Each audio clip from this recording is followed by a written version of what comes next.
presented by Masri Sa Recording Studio.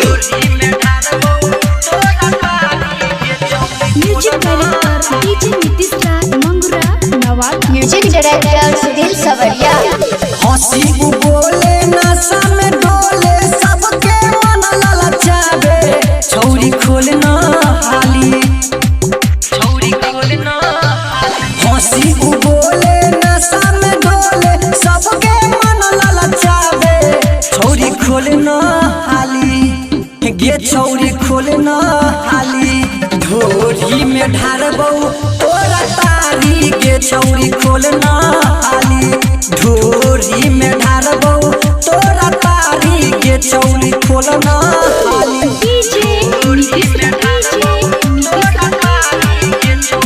Music director Sudhir सवरिया। सुन रहल छी मासरी सा रिकॉर्डिंग स्टूडियो बाजीपुर मनीगाछी से।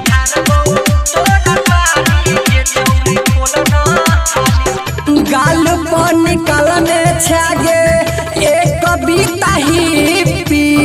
आ छौरा सब देखी के मार दै छौ सीटी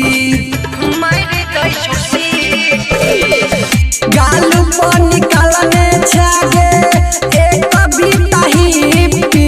आ छौरा सब देखी के मार दै छौ सीटी कथिला एना करे छगे छम छम नै त गे खोइल देबौ जगह पर थम सम नै त गे खोइल देबौ जगह पर थम सम देखै में लागै छ पान के पाता ओही जे करबौ खाली छौरी खोलना हाली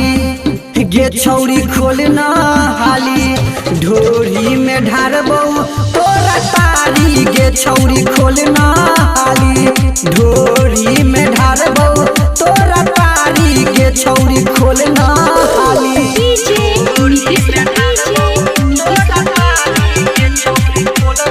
म्यूजिक डायरेक्टर सुधीर सवरिया। मंगुरा सुन रहल छी मासरी सा रिकॉर्डिंग स्टूडियो बाजीपुर मनीगाछी से।